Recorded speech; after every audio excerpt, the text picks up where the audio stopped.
Você abrir aí, Tiago, capítulo 5, do verso 7 ao verso 12, é a palavra do Senhor para nós nessa noite. Diz assim: Sede, pois, irmãos, pacientes até a vinda do Senhor. Eis que o lavrador aguarda com paciência o precioso fruto da terra, até receber as primeiras e as últimas chuvas. Sede vós também pacientes, fortalecei o vosso coração, pois a vinda do Senhor está próxima. Irmãos, não vos queixeis uns dos outros, para não serdes julgados. Eis que o juiz está às portas. Irmãos, tomai por modelo no sofrimento e na paciência os profetas, os quais falaram em nome do Senhor. Eis que temos por felizes os que perseveraram firmes. Tendes ouvido da paciência de Jó e vistes o fim que o Senhor lhe deu. Porque o Senhor é cheio de terna misericórdia e compassivo. Acima de tudo, porém, meus irmãos, não jureis nem pelo céu, nem pela terra, nem por qualquer outro voto. Antes seja o vosso sim, sim, e o vosso não, não, para não cairdes em juízo. Esta é a palavra do Senhor para nós essa noite. E o tema da nossa reflexão é: sejam pacientes, irmãos. Ou, irmãos, sejam pacientes. Sejam pacientes. É um tempo que, acima de tudo, essa palavra cai como uma luva para nós, né? Cai como uma luva para nós. Um tempo que está exigindo de nós que nós sejamos pacientes, né? E quando nós olhamos essa palavra escrita por Tiago para a comunidade, para as comunidades às quais ele escreveu, que era a igreja espalhada na dispersão, né? E a gente nota que esse povo estava passando por vários tipos de sofrimento, né? Então, quando Tiago fala sejam pacientes, ele está falando para uma comunidade de discípulos de Jesus espalhado fora da Palestina, que estavam enfrentando uma série de sofrimentos de diferentes tipos, né? Então, por exemplo, eles enfrentavam várias provações, eles enfrentavam tentações, eles estavam enfrentando acepção de pessoa quando reuniam, né, para congregar. Eles estavam enfrentando escassez de alimento, de bens materiais. Eles estavam enfrentando problemas com maledicência, pessoas sem controle da língua, ofendendo uns aos outros. Eles estavam enfrentando problemas de conflitos entre irmãos. Eles estavam enfrentando também opressão dos ricos contra os pobres, né? Eles estavam enfrentando enfermidades, como a sequência do capítulo 5 vai dizer. Então, você vai ler a carta como um todo e você vai observar que aquele povo enfrentou vários tipos de problemas que geravam sofrimento. E que, por conta de gerar sofrimento, exigia paciência. Então, assim como nós hoje estamos enfrentando uma série de sofrimentos em diferentes áreas da nossa vida, por conta da pandemia, por conta da crise da economia, por conta de empresas que fecham, por conta de salários que ou diminuem ou acabam, né? Então, eles também estavam enfrentando uma série de coisas. E a palavra de Tiago para eles é: irmãos, sejam pacientes. Sejam pacientes. E essa é a palavra de Deus para nós nessa noite. Sejam pacientes, meus irmãos. Sejam pacientes. Então, eu queria destacar aqui três aspectos, vou fazer três considerações a partir dessa palavra de Tiago. Primeiro, eu queria considerar com vocês a necessidade da paciência. Depois, exemplos de paciência. E depois, a grande prova de paciência que Tiago coloca aqui para nós, tá certo? Então, primeiro, a necessidade de paciência. Tiago bate nessa tecla. Ele diz aqui no verso 7 e no começo do 7 e no verso 8. Duas vezes ele diz: sede, pois, irmãos, pacientes até a vinda do Senhor. E o verso 8 diz: sede vós também pacientes, fortalecei o vosso coração, pois a vinda do Senhor está próxima. Então, ele aponta de maneira clara, inequívoca para os irmãos aos quais ele escrevia e para nós hoje, a necessidade imperativa, urgente de nós exercitarmos a paciência, tá certo? Então a primeira coisa que eu preciso dizer, o que é paciência? O que é paciência? Bom, paciência é resistir, é aguentar, é suportar com firmeza, com perseverança, com coragem e de maneira positiva o sofrimento. Né? O que é a paciência? É suportar, é resistir, né? Com firmeza, com perseverança, com coragem e de maneira positiva o sofrimento. É aquilo que hoje em dia, né, os psicólogos e a psiquiatria ou a psicanálise chamam de resiliência. Né? Aquilo que modernamente hoje se chama resiliência, a Escritura desde sempre chamou de paciência. Chamou de paciência, que é essa capacidade de suportar, de resistir ao sofrimento. De que maneira? Firme, constante, perseverante, não é? Corajosamente e positivamente. Então, é importante a gente entender isso, porque nós não estamos falando de resignação, mas de resiliência. Paciência, nesse sentido de resiliência. Resignação é você falar, tá bom, não tenho o que fazer mesmo, então eu vou resistir. Não, o cristão ele não resiste assim. Ele resiste de maneira positiva, ou poderíamos dizer de maneira proativa. Por quê? Porque ele tem esperança, porque ele crê, porque ele confia em Deus. Então, a atitude dele não é meramente resignação, é de resiliência, que na Escritura não chama resiliência, chama paciência. Essa capacidade de resistir, de suportar, né, de maneira firme, de maneira corajosa, de maneira perseverante e positiva. É como o apóstolo Paulo sempre fala, né? Eu sei em quem tenho crido. Estou certo que ele é poderoso para guardar o meu depósito até aquele dia. Então, o apóstolo Tiago mostra, né, a necessidade dessa paciência. Então, o que é a paciência? É isso que eu acabei de dizer para os irmãos. É resistir, é suportar de maneira firme, corajosa, perseverante e positiva o sofrimento. Até quando? O que é? Agora até quando? Até a vinda do Senhor. Certo? É isso que a Escritura diz. Sejam pacientes até a vinda do Senhor. Então, amados, a necessidade de paciência não acaba na última tribulação que você enfrentou. Né? Porque terminada uma tribulação, passa um período gostoso de paz, de tranquilidade, de bonança, e lá na frente nós enfrentamos outras. Quantas foram as tempestades, as tribulações, os problemas que você já enfrentou e que já ficaram no passado e que hoje eles são apenas testemunho da graça de Deus, da intervenção do Senhor, da misericórdia do Pai, da bondade do Senhor, de como Ele usou pessoas, né? Já está no passado. Então, a pandemia, né? a crise na economia é a nossa tribulação de hoje. Né? E tantas outras já estão lá atrás e já se tornaram para nós motivo de louvor, de gratidão e de testemunho. Então a paciência se faz necessária na vida do cristão até a vinda de Cristo. Enquanto Cristo não voltar, a paciência é uma palavra de ordem nos momentos que nós teremos um enfrentamento com as tribulações, com as vicissitudes, com as tragédias, com as perdas, com as dificuldades, com as oposições, com as perseguições, com tudo que é coisa chamada, que nós podemos chamar de aflição. Né? A paciência é palavra de ordem enquanto Jesus não voltar. Então, o que é?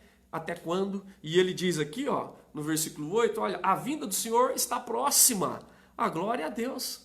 Louvado seja o nome do Senhor, porque a vinda do Senhor está próxima. Bom, se Tiago tinha essa percepção de que a vinda do Senhor estava próxima, quanto mais nós hoje, né, tanto tempo depois de Tiago, muito mais a nossa percepção de que a vinda do Senhor está próxima, deu um salto quântico, né, em relação a Tiago, muito mais. Então, mais um motivo para nós nos mantermos pacientes, conforme diz a palavra de Tiago. E ele não só diz o que, ele não só dá em referência para nós do que é paciência, até quando nós temos que exercitar a paciência, mas ele dá uma referência para nós de como nós devemos exercitar essa paciência. O versículo de número 8, ele diz, sede vós também pacientes e fortalecei o vosso coração. É aí que mora toda a questão, irmãos. Né? É aí que mora a questão, é fortalecer o coração. Porque como já dizia o sábio Salomão em Provérbios 4:23, né? Sobretudo que deve guarda o teu coração, porque dele procede as fontes, as saídas da vida. não é? Então, o coração é o homem interior, é onde mora a nossa volição, a nossa razão, a nossa vontade, não é? As nossas motivações. É ali que está o grande X da questão, é o nosso coração. Por isso que a oração de Davi, ela nunca perde a validade para nós, ela deve ser sempre lembrada e deve ser sempre um referencial para nós de orarmos. Ele diz: sonda-me, ó Deus, e conhece o meu coração. Prove e conhece as minhas intenções ou inquietações e vê se há em mim algum caminho mau no meio do sofrimento, no meio da aflição, no meio da adversidade, né, no meio da pandemia, no meio da crise da economia, né, no meio dessa polarização política. Vê se há em mim algum caminho mau e guia-me pelo caminho eterno. Então, Tiago fala: irmãos, sejam pacientes, sejam pacientes. E a primeira consideração que nós temos que fazer é essa, né? A necessidade da paciência, né? O que ela é, né? Até quando nós devemos exercitá-la e como é que nós devemos tratar disso de maneira específica. É tratando do coração.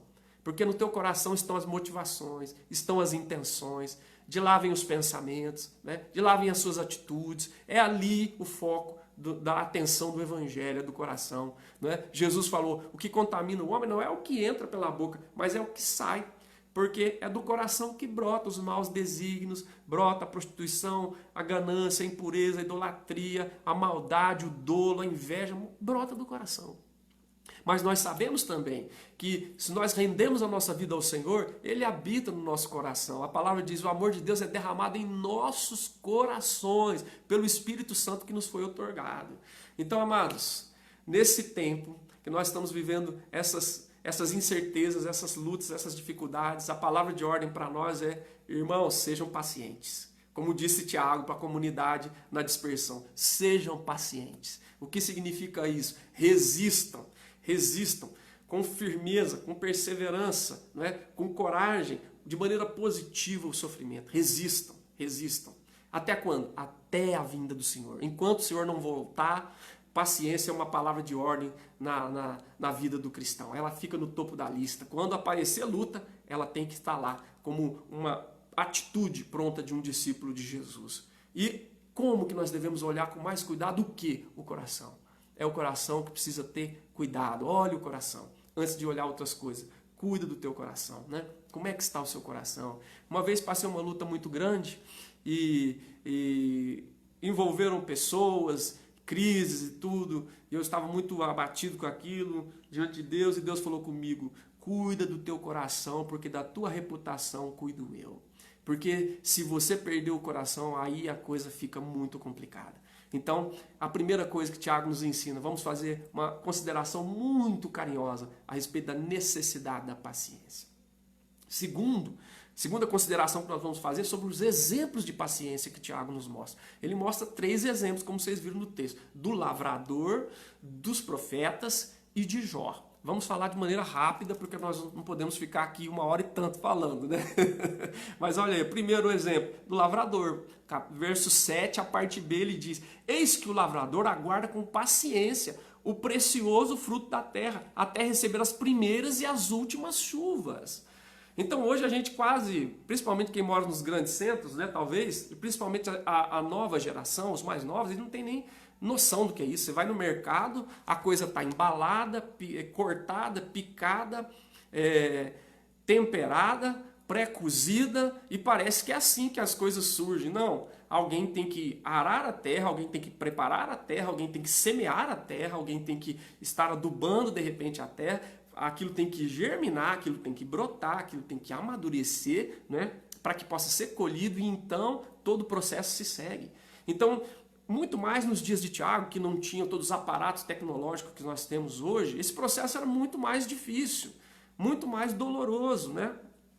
E o texto diz que eles tinham que esperar a chuva serôdia, a chuva temporã, as primeiras e as últimas chuvas, que faziam parte do processo de plantio, né? Para esperar a plantação e depois a colheita. Então, exigia paciência do lavrador.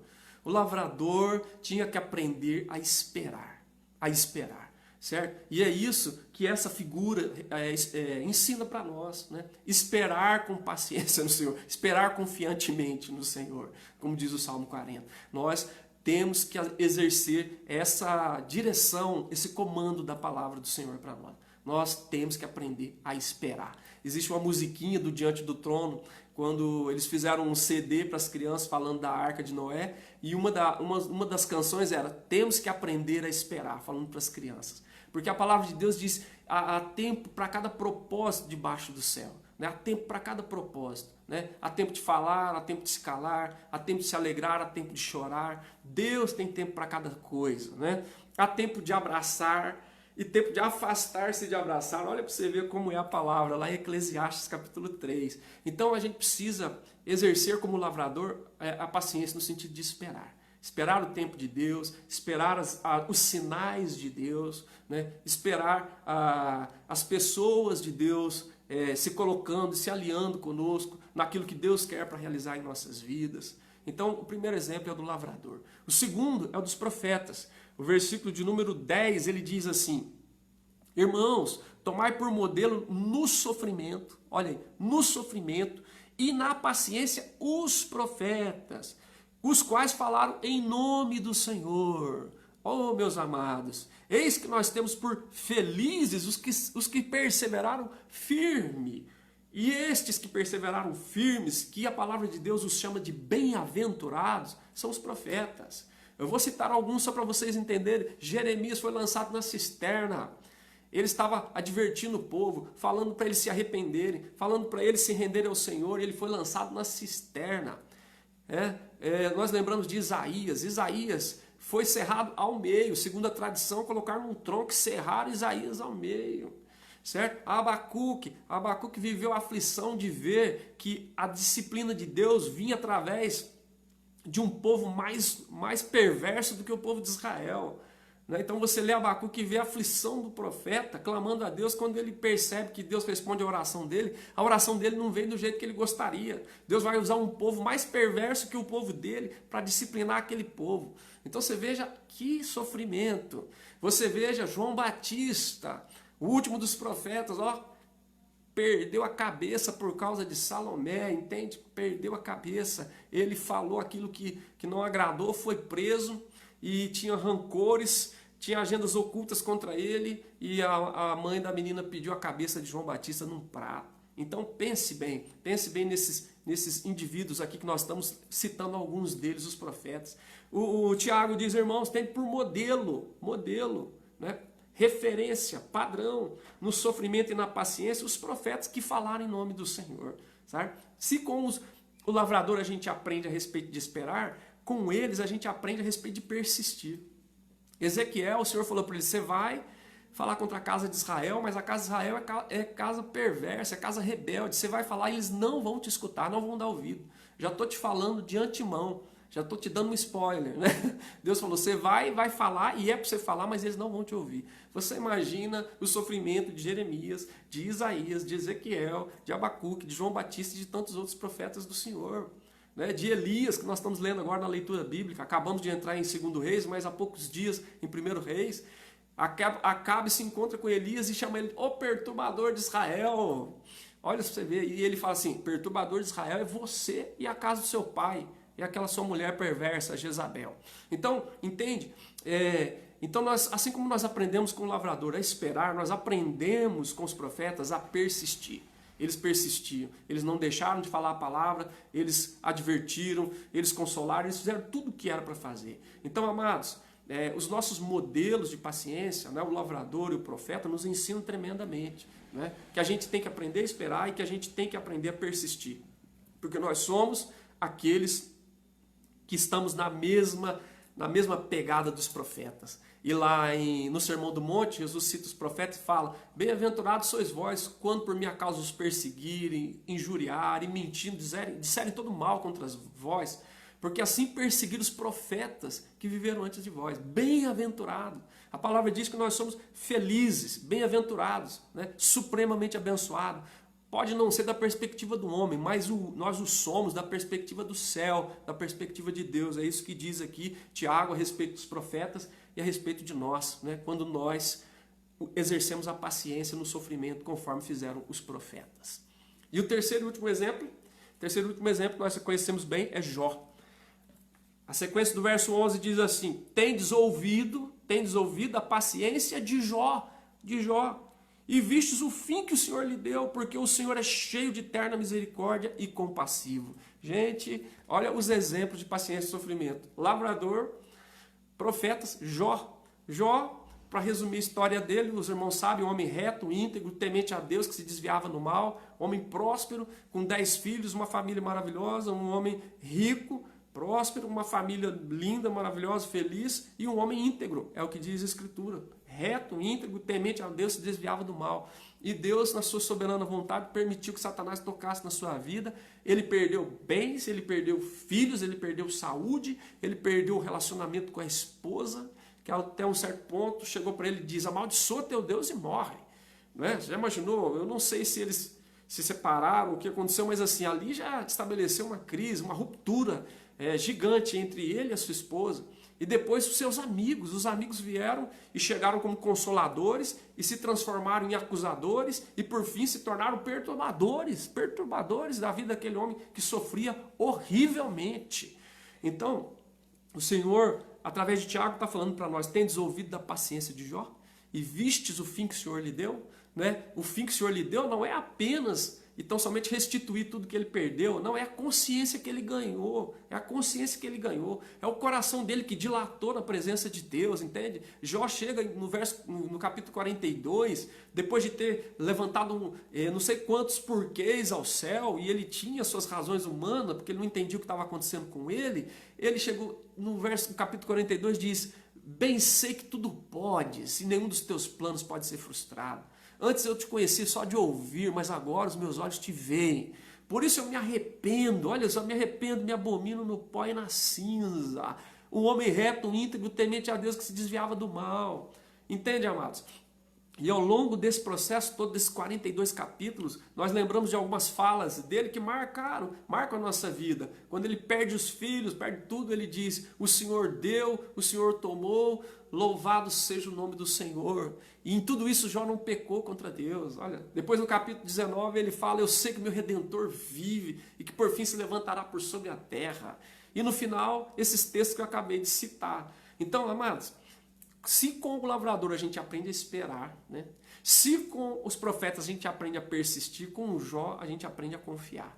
Né? A paciência nos ensina a esperar, a paciência nos ensina a persistir, a paciência nos ensina a confiar. E é isso que nós precisamos nesse tempo. Né? Seja pandemia, seja economia, seja lá o que for, né? Não importa. Irmãos, sejam pacientes. Essa é a palavra de ordem do Senhor no tempo de Tiago, para os irmãos dispersos, né, fora da Palestina, e é a palavra de ordem para nós hoje, aqui no Brasil, né, como discípulos de Jesus, ou onde quer que nós estejamos aí espalhados pelo mundo. Amém? Então, a primeira consideração é sobre a necessidade de paciência. A segunda é os exemplos de paciência. E para terminar, o maior teste de paciência. No meu modo de ver, né? O meu maior teste de paciência. Qual é o maior teste de paciência? É o versículo 9 e o versículo 12, que fala de relacionamento, que fala do nosso relacionamento horizontal e que fala do nosso relacionamento vertical. Ou seja, o maior teste de paciência tem a ver com o seu relacionamento com o seu próximo e tem a ver com o seu relacionamento com o teu Deus. O versículo 9 diz: irmãos, não vos queixeis uns dos outros, para não seres julgado, porque o juiz, aquele que pode julgar, está às portas. Então, primeiro, em relação a esse vínculo com o teu próximo, e mais que próximo, com o teu irmão.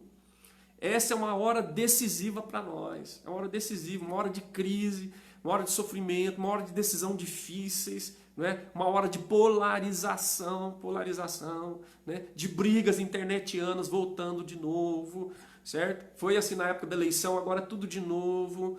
E eu disse para vocês, né, no dia que houve, o dia que se elegeu o presidente da República, eu não sabia quem era e fiz questão de não saber. E fui para o púlpito da nossa igreja e preguei o Salmo 146. Quem estava lá vai lembrar, e eu disse, né, não confieis em príncipes e nem em filhos dos homens em quem não há salvação. Sai-lhes o Espírito e nesse mesmo dia perecem todos os seus desígnios, certo? Para que a gente honre, para que a gente ore, para que a gente respeite, para que a gente faça tudo que tem que fazer, mas o nosso louvor, a nossa honra, a nossa glória não é a homens, é a Deus. A nossa confiança suprema, inabalável, não é em homem, não é em partido político, é em Deus, é no Senhor. E isso tem que ficar claro para nós, para que a gente não fique brigando com os irmãos, julgando uns aos outros na hora do sofrimento, certo? Irmãos, não queixeis uns dos outros. É nessa hora a gente quer achar culpado, quer colocar rótulo nos outros, quer colocar a culpa em alguém pelas coisas que estão acontecendo. Então, irmãos, vamos ter muita cautela. Vamos ter muita cautela, não é? O presidente da nossa denominação, né, o presidente da AG, lançou um vídeo, eu compartilhei aí, sobre o uso da internet, Irmãos, nós como discípulos de Jesus temos que ter critério, temos que ter cautela, cuidado com as discussões de internet, com ofensas, né, com palavras de baixo calão sobre as outras pessoas. Você tem o direito de pensar do jeito que você pensa, o outro tem o direito de pensar diferente. Se você não sabe discutir, não discuta. Você não tem o direito de entrar no post das outras pessoas e descarregar lá um monte de impropérios, entende?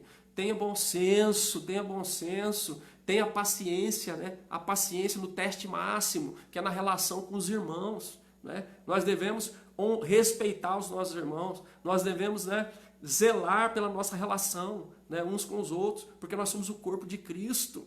Então, amados, essa palavra é muito oportuna para nós nesse tempo, né? De brigas políticas partidárias, né? Cada um pensa aquilo que a sua convicção manda.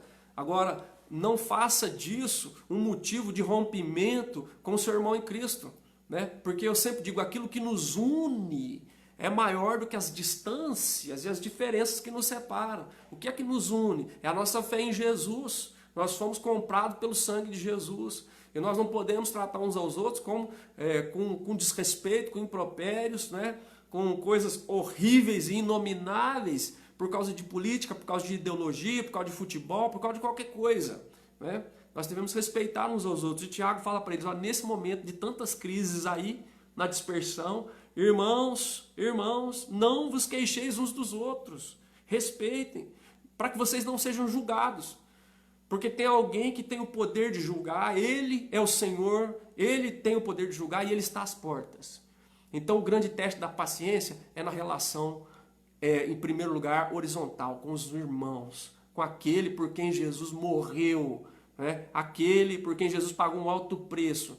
E eu não posso brincar com isso. Isso é sério. Eu estou ferindo o corpo de Cristo. Eu estou indo contra a vontade do Senhor. Eu preciso tomar cuidado. Eu preciso ter temor de Deus. Temor de Deus para não fazer isso. Porque eu estou tocando em algo muito precioso para Deus, que custou o sangue do Cordeiro. E o segundo aspecto dentro desse, né, o teste máximo de paciência, primeiro é na relação com o próximo, segundo na relação com Deus. Olha a relação com Deus, verso 12. Acima de tudo, porém, meus irmãos, não jureis, nem pelo céu, nem pela terra, nem por qualquer outro voto nenhum. Antes seja o vosso sim, sim, e o vosso não, não, para não cairdes em juízo, não cairdes em juízo.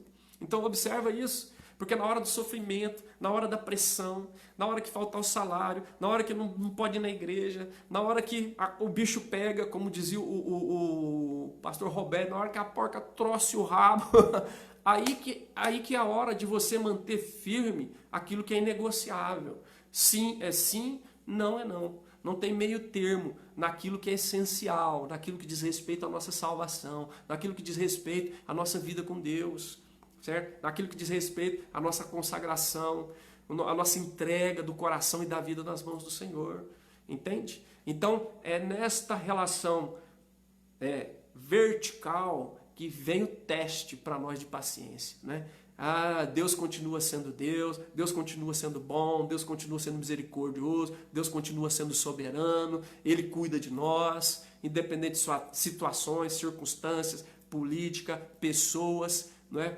Cenários, Ele continua sendo Deus. E a minha palavra tem que ser íntegra diante do Senhor. O meu sim continuará sendo sim, o meu não continuará sendo não. Tá certo? Se eu posso, né? Se eu tenho condições, eu continuo dando dízimo. Por quê? Porque o meu sim é sim na hora que tudo está bem e na hora que as coisas não estão bem, né? E o meu não é não. Por que é importante saber isso? Ah, não é porque eu estou em casa, agora não posso sair, que agora eu tenho direito de me entregar à pornografia, eu tenho direito a gastar todo o meu tempo com coisas inúteis, que não acrescentam nada à minha vida. Não, eu continuo dizendo não para as coisas que tem que dizer não e continuo dizendo sim para as coisas que tenho que dizer sim, certo? Porque a minha relação com Deus, ela vai ser pautada na paciência. Na paciência. Então esse é o grande teste da paciência. Grande teste na relação horizontal com o meu próximo, com aquele por quem Jesus morreu, e na minha relação com o eterno, que também foi estabelecida por meio daquele que morreu, que entregou seu sangue na cruz. Então eu queria que você considerasse, fizesse essas 3 considerações. A chamada de hoje à noite é: irmãos, sejam pacientes. Considere a necessidade de paciência nesse tempo, tá? Considere os exemplos de paciência, o lavrador, os profetas, Jó, e considere o teste máximo de paciência na relação com o teu próximo, aquele que está bem próximo dentro da sua casa e aquele que está um pouquinho mais distante, um pouquinho mais, aquele que está bem longe ali da internet, e a sua relação com o Pai que está no céu.